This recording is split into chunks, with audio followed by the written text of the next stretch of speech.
भारत अपने दुश्मनों के ड्रोन हमलों से निपटने के लिए अब एक ऐसी तकनीक विकसित कर रहा है जो किसी भी विदेशी डिफेंस सिस्टम से कम नहीं है।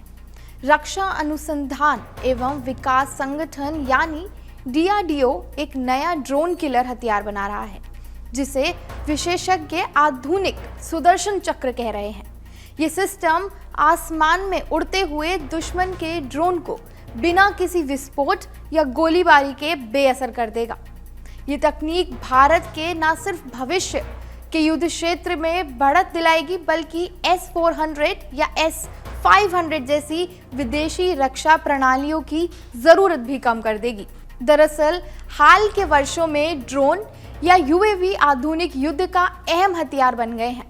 ये छोटे आकार के तेज और मुश्किल से पकड़ में आने वाले उपकरण किसी भी बेस या इलाके पर हमला करने में सक्षम है।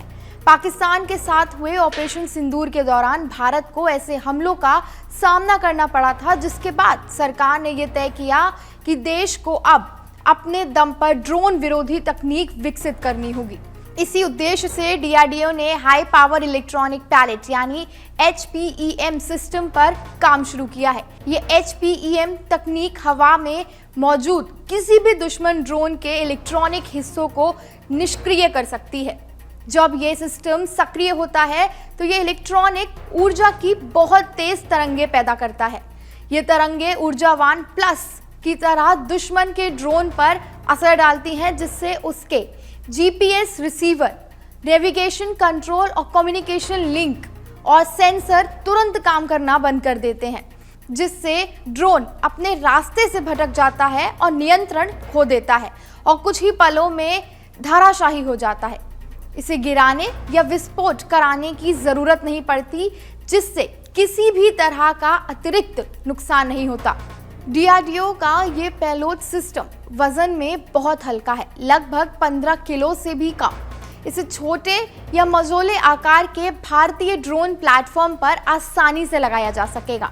ये भारत के मौजूदा लेजर आधारित हथियारों, रेडियो और काइनेटिक इंटरप्रेटर सिस्टम को और ज्यादा प्रभावी बनाएगा। इस तकनीक का खास फायदा ये होगा कि इसे सीमा पर तैनात किया जा सकेगा और दुश्मन के ड्रोन हमलों को बहुत दूरी से ही रोका जा सकेगा। नौसेना ठिकानों, संवेदनशील संस्थाओं और हवाई सीमाओं की सुरक्षा की ये तकनीक निर्णायक भूमिका निभा सकती है। भविष्य में जब ये प्रणाली पूरी तरह से विकसित हो जाएगी तो ये भारत के रक्षा ढांचे में एक अहम भूमिका निभाएगी। इसे सीमा सुरक्षा, रणनीतिक ठिकानों और युद्ध के मैदानों के लिए अहम माना जाएगा और इसको तैनात भी किया जाएगा।